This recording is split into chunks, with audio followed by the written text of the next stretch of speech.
thank you everyone for joining us. My name is Mauro Perez. I'm one of the college success advisors here at Fulfillment Fund. And today you're going to be learning a little bit about how to pay for college, right? We know it's definitely important to work on applications, make sure you all get to the right college that's a fit for you, but it's also equally important to make sure that you have every resource available to help pay for it. So today we have Gus Najera, who is the Director of College Success, and he's going to be going over, again, a little bit about more or less how much it costs to go to school and then ways you can pay for it. So Gus, take it away. Awesome. Thank you for that introduction, Mara. So welcome, students. Super excited that you're here and you decided to join us for Destination College. It's such a great event. I'm sure you already attended a bunch of awesome workshops. So hopefully you get a lot of out of this event as well. Feel free to participate either through the chat or any way that you want to ask questions. We're going to definitely try to keep you as engaged as we can. So like Mauro mentioned, show me the money paying college without going broke. College can be super expensive, but you do not have to pay for all these things out of pocket. And that's what we're going to show you today, different ways that you can pay for college. So we're here for the next 45 minutes or so. So we're going to just jump right into it because we have a lot of content to cover today. So I always like to start my presentations with just a very, so we can all be on the same page as far as what financial aid is, because sometimes we just have a misconception of what the word really means. So when I hear financial aid, I always think, or I want you to, moving forward, think of it this way. Financial aid is a term used to describe any and all types of resources used to pay for your college education. So financial aid is really more of an umbrella term. And what that means is that it's really just generalizes a bunch of other things that go under it. And we're going to cover the different types of financial aid here today in this presentation. But just to kind of see your interest, or just to kind of see what knowledge you already know, I want you to, we're going to start right away with different types of financial aid. And specifically, I want you to tell me, how many different types of financial aid do you think there are? We're going to give everybody about 30 seconds or so to go ahead and answer. How many types of financial aid are there?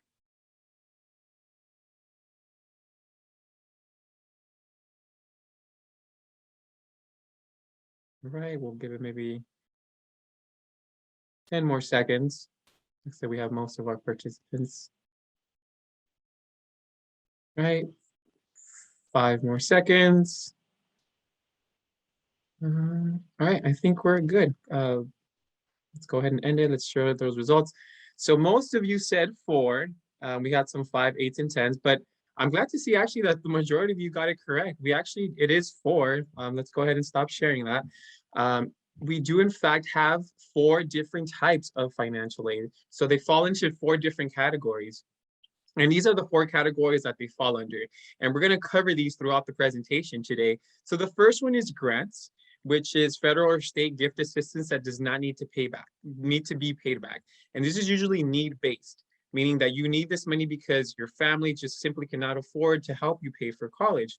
The second type of financial aid is called scholarships. It is also gift aid. It is also free. You do not have to pay this back.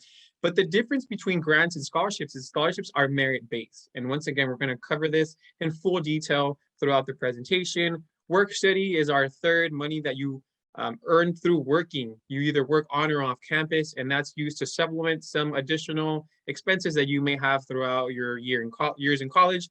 And the fourth are loans. So of course, money that you're going to borrow and you eventually do have to repay this. And it's usually with interest, but we're going to cover that once again and talk about some of the different types of loans that are available for you. So let's go ahead and jump into the first one, which are grants. So grants are free money.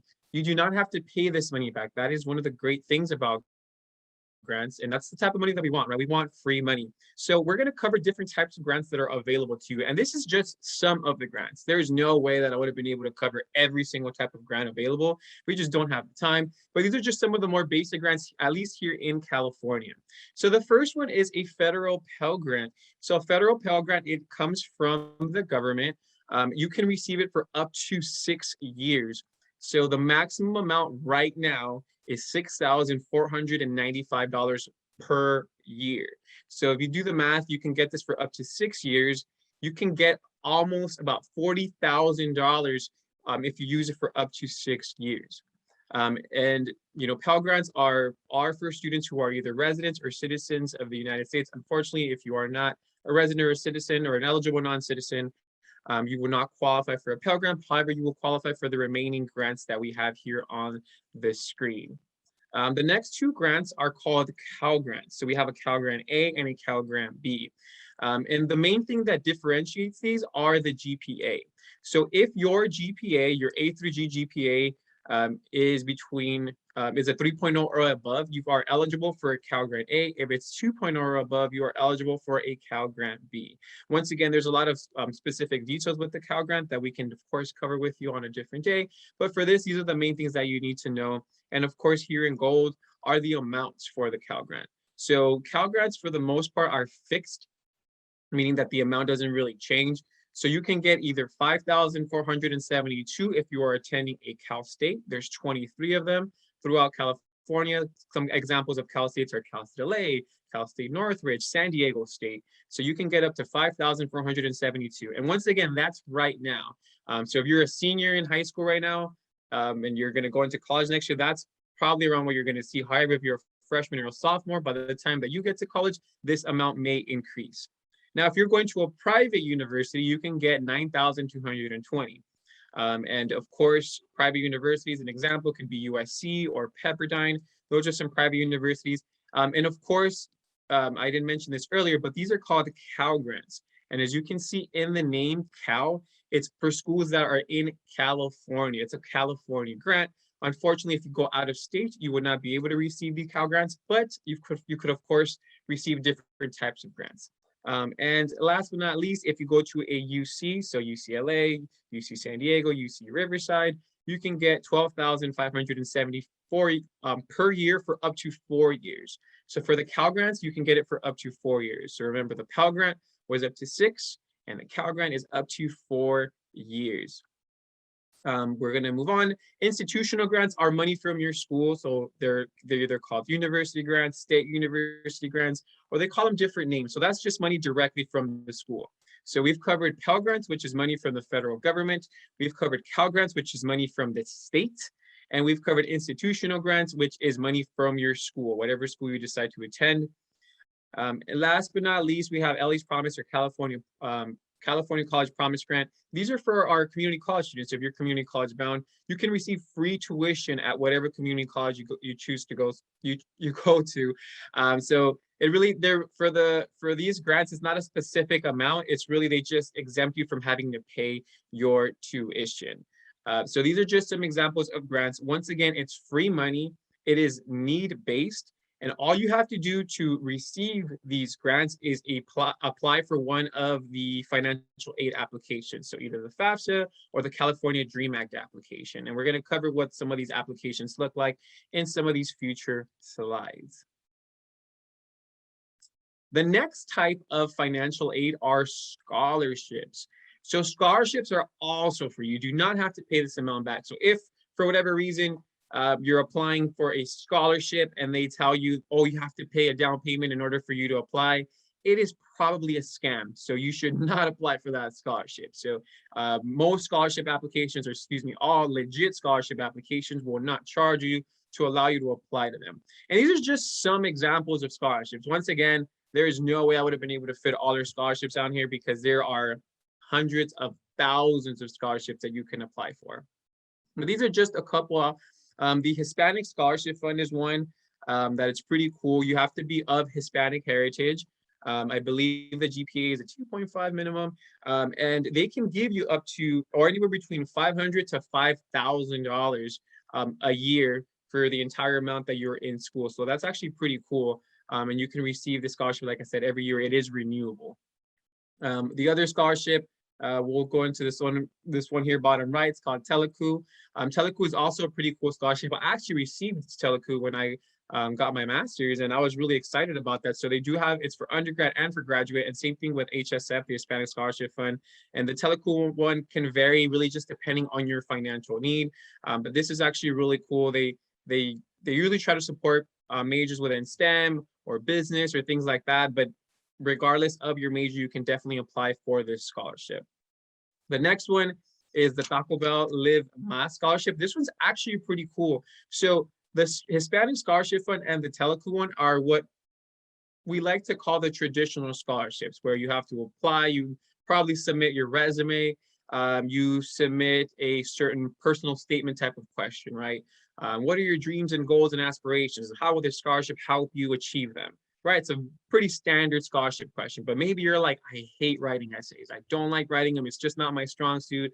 If I could avoid it, I will. I get it. I was like that. I still kind of am. I'm not a big writer person. Maybe you're more of a creative and you're like, you know what, like you got your TikTok, you got 10,000, 20,000 followers on TikTok, on IG, you're more about filming videos, where the Taco Bell Live Más is probably your type of scholarship. So this one you film, I believe it's a 2-minute video. You talk about some of your dreams, your aspirations, and why it is that you're passionate about that specific thing. So what are you passionate? Are you passionate about a certain subject in math? Are you passionate about music?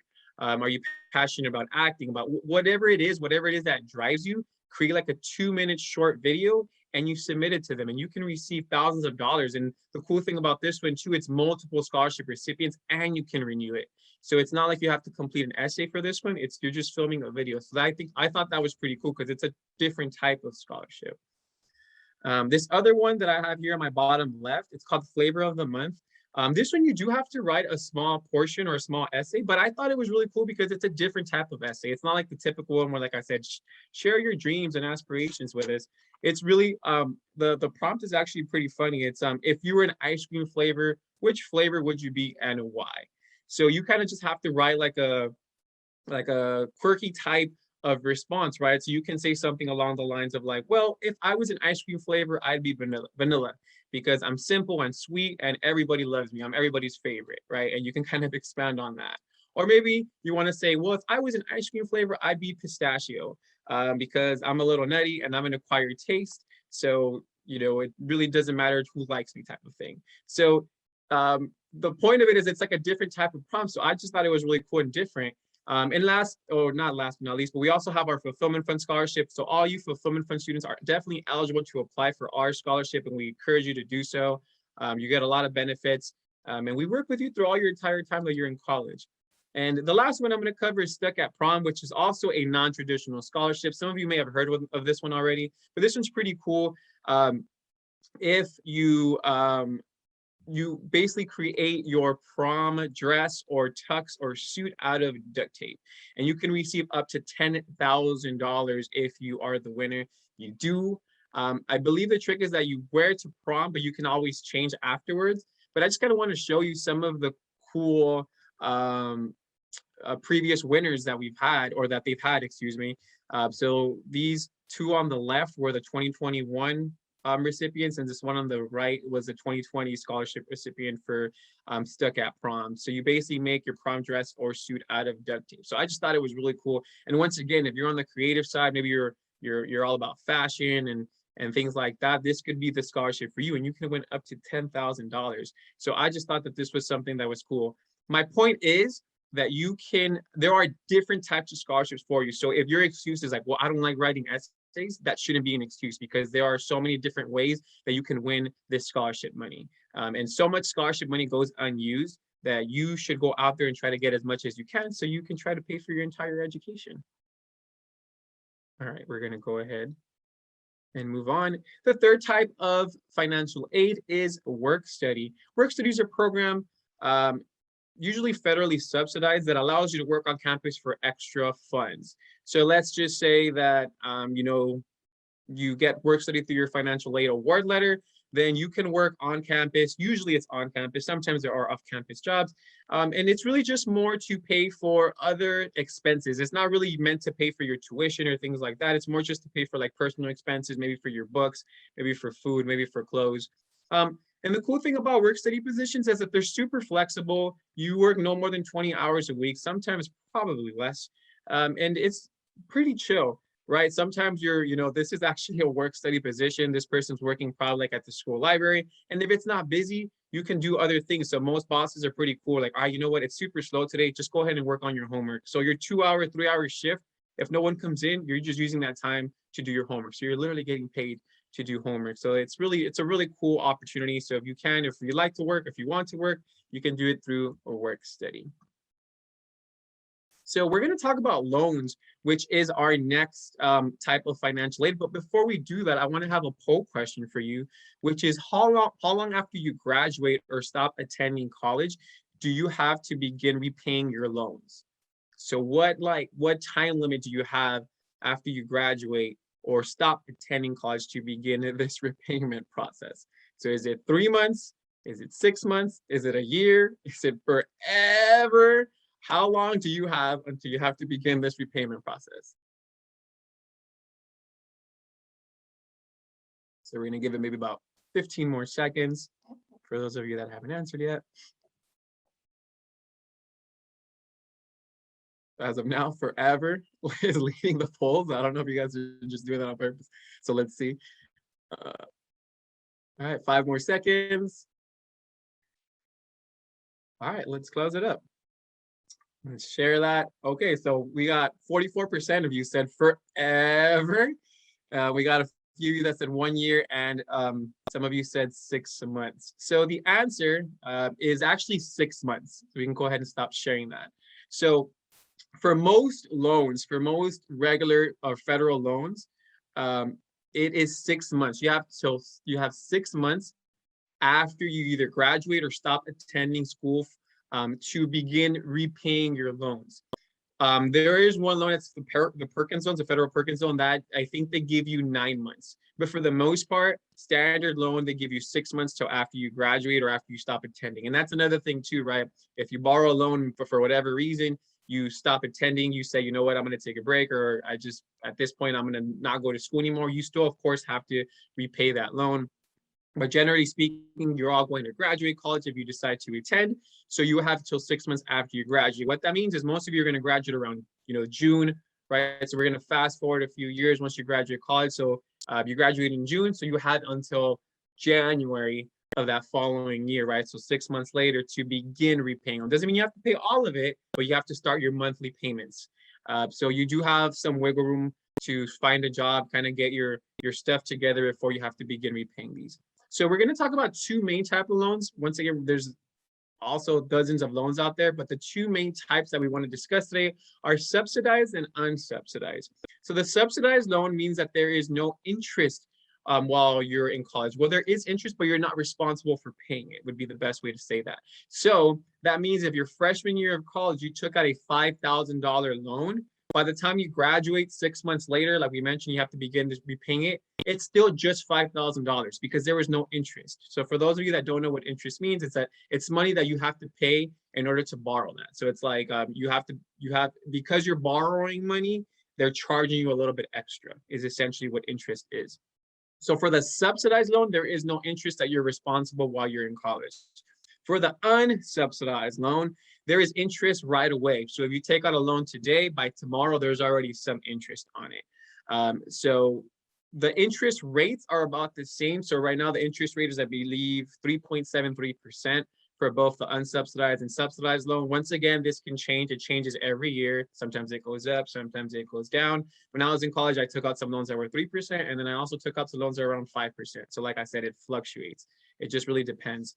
But of course, if you have the option, we recommend that you take out the subsidized loan because the subsidized loan will be more convenient to you. And like I said, there is no interest.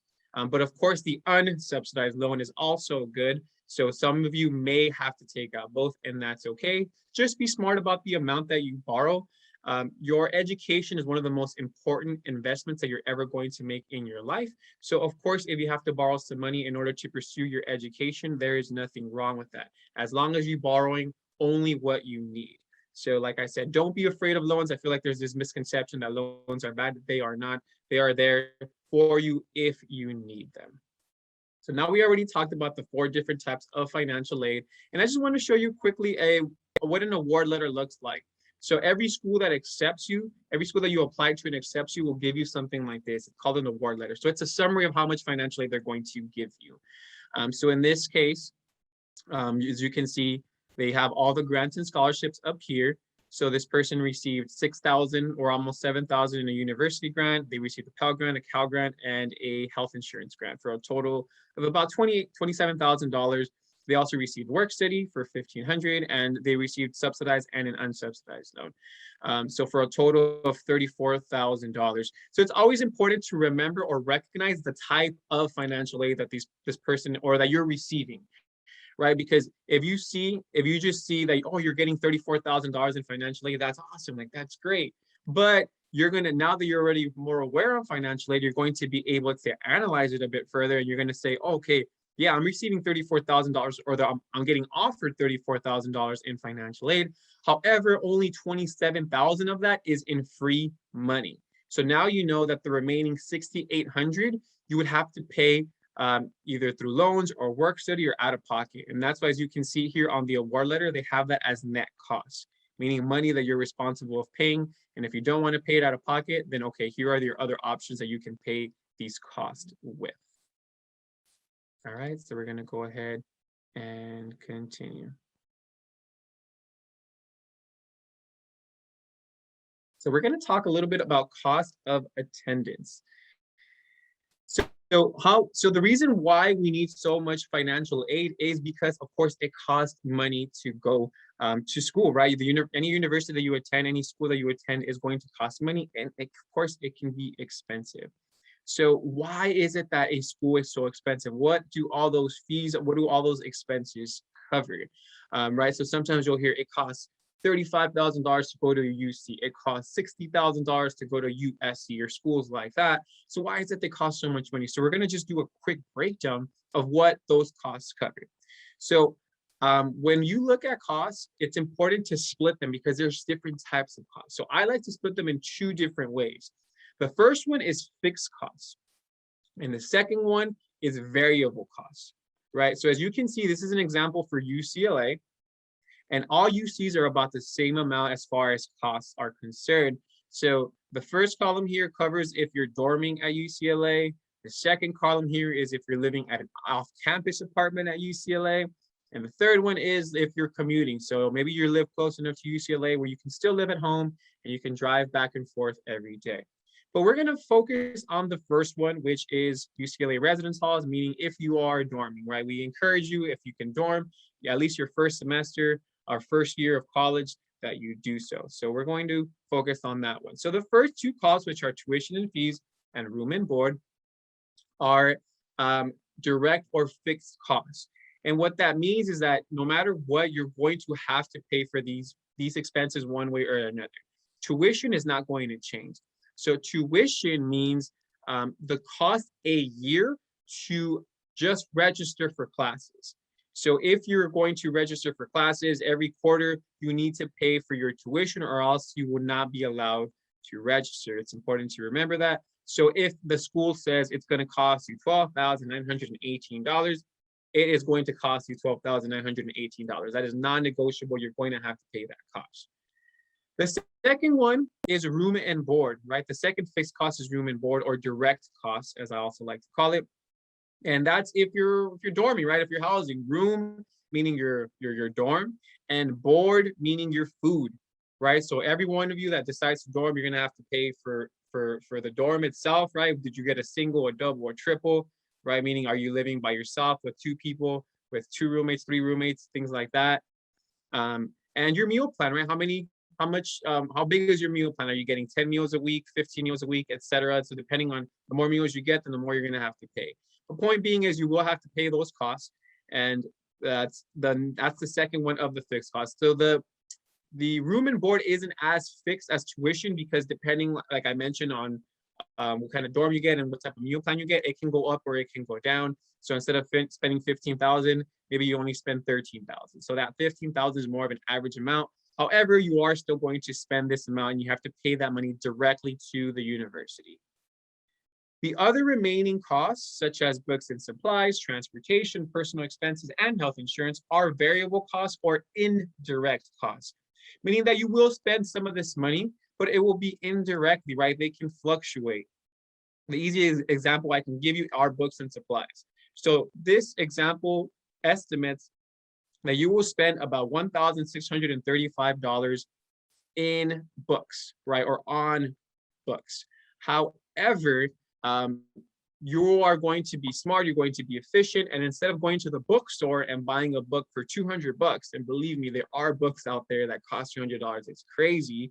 You're going to be smart and you're going to go on websites like Amazon and you're going to rent that exact same book that you could have got at the books for $200. You're going to rent it and you're going to get it for $50 or $40, right? And all it is that you get that, it's almost like checking it out of the library. You get that book, you use it for the entire semester, the entire quarter, and then once you're done with it, you ship it back to Amazon. So it's a really, really cool feature, and it's a fraction of the price. So because you use Amazon, because you use websites like Chegg and other book borrowing or rental websites, instead of spending $1,600, maybe you only spend $600. So you save yourself $1,000. So that's already money that you're saving. So it's just a really, like I said, and all same thing with transportation. They estimate you're going to spend $600, but maybe you don't spend that much. Maybe you're not going back and forth to home all the time, so you're not spending that much money. Same thing with personal expenses. You're not spending that much money. You're saving your stuff. So because of that money, or you're not spending that much money. So like I said, it's indirect. It's a variable cost. But anyways, as you can see right here, at $34,000 is all this added together. So even though it says that you'll be spending $34,000, in reality, only about $28,000 is in fixed costs. So the remaining $6,000, you can essentially find other ways of paying it, or you can actually decrease that amount. All right, so we're gonna move on from cost of attendance. So we're gonna talk about EFC, which stands for expected family contribution. So we already talked about different types of financial aid. We talked about cost of attendance. So how are they going to determine how much financial aid you're eligible for, right? We saw an example of an award letter, and it kind of showed what a person got as far as financial aid. So how do they determine whether you receive $0 in Pell Grant or if you receive $6,000 in the Pell Grant? So there are different factors that cover that. For today, we're going to just stick to two main ones. The first one is total household income. So they're going to look at how much your parents or your family made the previous year in their taxes. So you're going to have to go ask your mom, your dad, your parents, your guardian, whoever is responsible for you. And you're going to say, okay, can you give me the taxes for the previous year? So for example, our students who are seniors in high school right now, they're going to be using their 2020 taxes or their parents' 2020 taxes. So anybody who's a senior right now, you're going to ask your parents for their 2020 taxes, and that's the information that they're going to look at. So how much is it that your parents made in 2020? Did they make $20,000, $30,000, $40,000, $50,000? So that's one factor that they're going to look at. The next factor that they're going to look at is number of people living in the household, right? So how many people are living with, how many people are your parents responsible for? How many siblings do you have? Are your parents responsible for your grandparents as well? Who lives in your household? Those are the two main ones. And just quickly, these are the other ones, right? Did you work? Students' income? Are you a first-gen student? Do you have siblings that are also enrolled in college? Those are some other factors that they can look at, right? So we're gonna just do a quick example, right? So we have the Jones family and we have the Belcher family that you may recognize. So let's just say, so we're going to focus on two of our students here. So we're going to say Mary Jones. She's getting ready to go to college, right? And her parents' household income is $50,000. And our Belcher family, their income is also $50,000, right? And Tina is also going to be going to college. So she's getting ready to complete her financial aid. But of course, the Jones family is a family of 4. The Belcher family is a family of 5.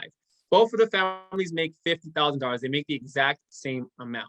So the question to you is, in theory, which is our next poll question, who would be eligible for more financial aid? Would it be Mary Jones? Would it be Tina Belcher? Or are they both eligible for the same amount? Who would be eligible for more financial aid? And of course, this is in theory because there's other factors, but assuming just based on the information that we know.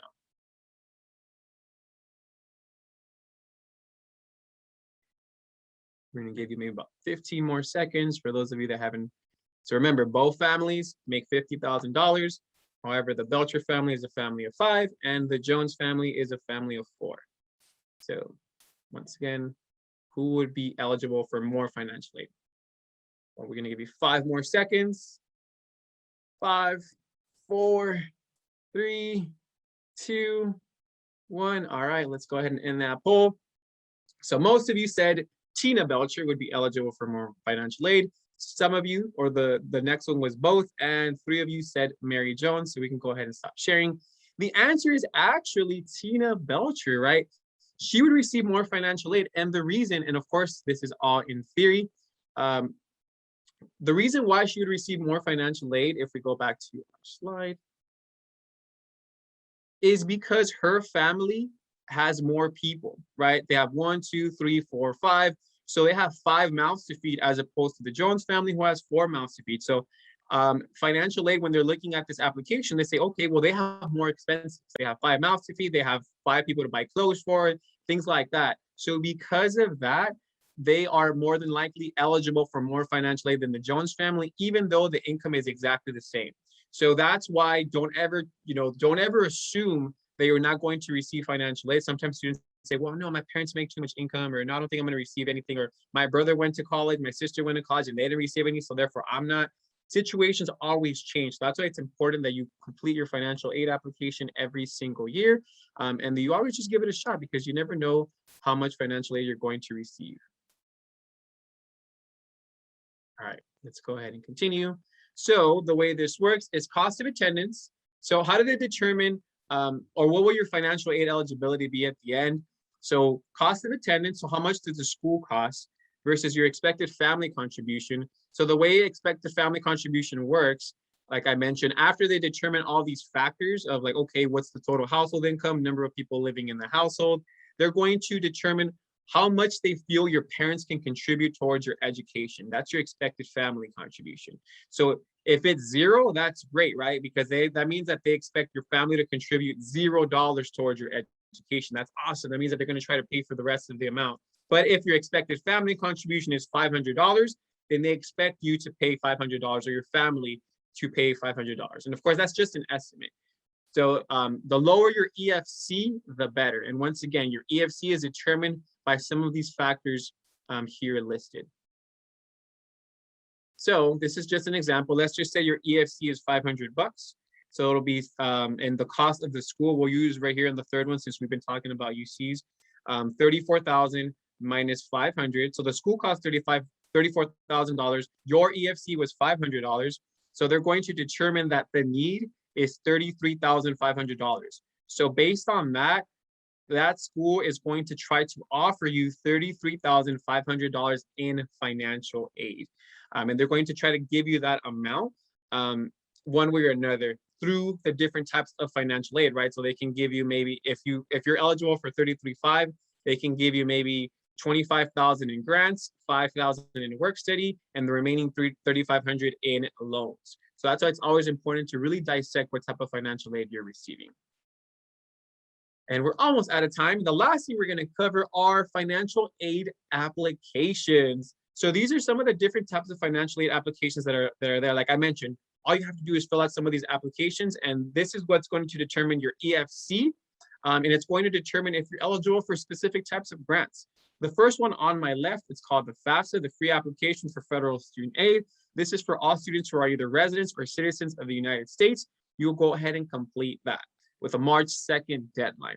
The one on my right is the California Dream Act application. These are for all our students who are not residents or citizens of the United States. So for those of you that are dreamers, are undocumented students, you will be completing this one on the right.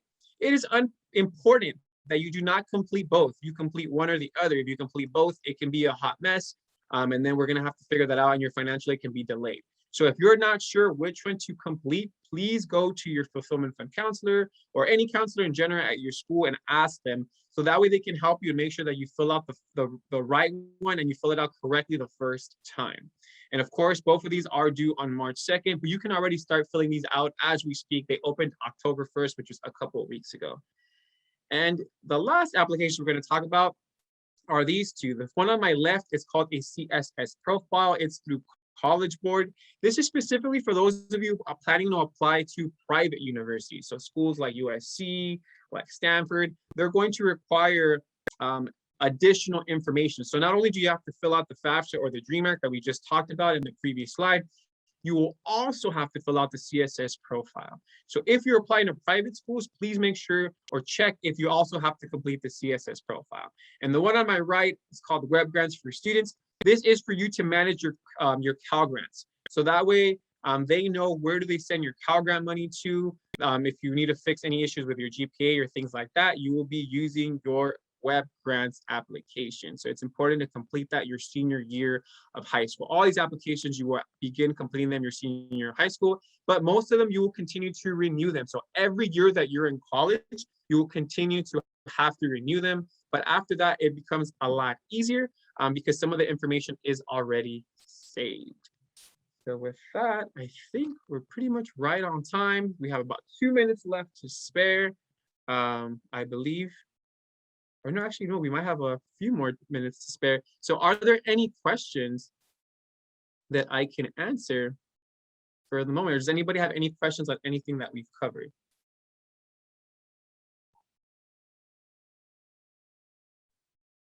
Hey Gus, I know one of the questions that came into the chat had a little bit to do with family size. So say for example, if student is an only child, would they still be eligible for aid? Yeah, definitely. So family size is just one of the factors that contributes to financial aid eligibility. So if the student is an only child, that does not mean that they won't be eligible because they're looking at other factors. So yes, you're an only child. However, what is your parents' income? So based on that, based on other factors as far as do they have any investments or do they have any other future expenses, the CSS profile really kind of digs into any expenses that they're covering. They'll still be eligible for some type of financial aid. So it's important that the student completes the financial aid no matter what their circumstances. So both of these applications or all these applications are something that you have to complete your senior year of high school in order to determine your financial aid eligibility. Once they determine your EFC, which is your expected family contribution, the schools are going to receive that information. After your schools receive that information, then from there, they're going to give you something called a financial aid award letter. And that award letter is going to tell you, essentially tell you how much they're going to give you if you go to that specific school. So if I'm a senior in high school and I get acceptance letters from, let's say, 4 schools, I'm going to look at every single one of that school's award letters to see which school is the best financial fit for me. So maybe I got into UC Irvine, UC Riverside, Pepperdine, and Cal State Long Beach. So I'm going to see, okay, which of these schools is going to supplement or pay most of my costs at that school. So just because a school is less expensive does not mean that that school is going to give you more financial aid, because schools, there are some private schools that are super expensive. Like for example, Stanford can be super pricey, but Stanford gives great financial aid. So if you go to Stanford, they have this policy where you can get your entire cost of attendance covered at that particular school. So don't let the sticker price scare you just because you're like, oh my God, the school's super expensive, I'm not going to apply. Don't let that scare you from applying, because chances are that that school can give you a great financial aid package. And then the higher the household number, the more financial aid they will get. So yes and no. The higher the household size is a factor that can determine more financial aid. But it doesn't mean just by default, oh, like we have, the household, like household size is big, then by default, this person is going to get a bunch of financial aid or a lot of financial aid. Because in theory, for example, just to do like an extreme example, let's just say that the household size is 10, right? This household just happens to be 10 people, but this family makes $1 million. So, right. So I know that's a super extreme example, but just because the household size is huge does not mean that they're going to receive a lot of financial aid. It's one of the factors that they look at. They just want to make sure that the people who really need the financial aid are the ones that are receiving it. So it's just one of the many factors that they're going to review. One of the main factors, I would say, that they review: household size and adjusted gross income. All right, I think we're pretty much out of time. We have time for one more question, maybe, if anybody has anything else that maybe they would like for me to clarify. Now we have a question on work study. Where's going to be the limit for working hours, part-time job? Because I'll definitely need to take a part-time job even after I get financial aid. Through work study, it's usually 20 hours. 19 to 20 hours is the max. And that's the one that we recommend as well, even if it's not through work study. Most part-time jobs are about 20 hours. So the reason why, it's just studies have shown that if you work any more than 20 hours, you won't have a well-balanced life. So your priority is your education or your classes, and that's what you should be focusing on. So your part-time job is just to supplement any costs. I always worked when I was in college as well. So I understand that a lot of you may have to do so, and that's 100% okay, but just make sure that it is not your priority. So if at any point in time, your classes are suffering, your grades are suffering, and you notice it's because you're just working too much, then 100% cut your hours, or if they don't let you cut your hours, then maybe try to find a different job that will let you do so. That's the cool thing about work study jobs, is that they allow you that flexibility of knowing that you're a student above everything. But okay, thank you so much. We are out of time. Like Mauro mentioned, be sure to complete that survey that's going to pop up when you exit this webinar. The attendance code is free money. Thank you so much, everyone. Thank you so much for attending Destination College. Really hope that you got a lot out of it, and we hope to see you around soon. Take care, everyone.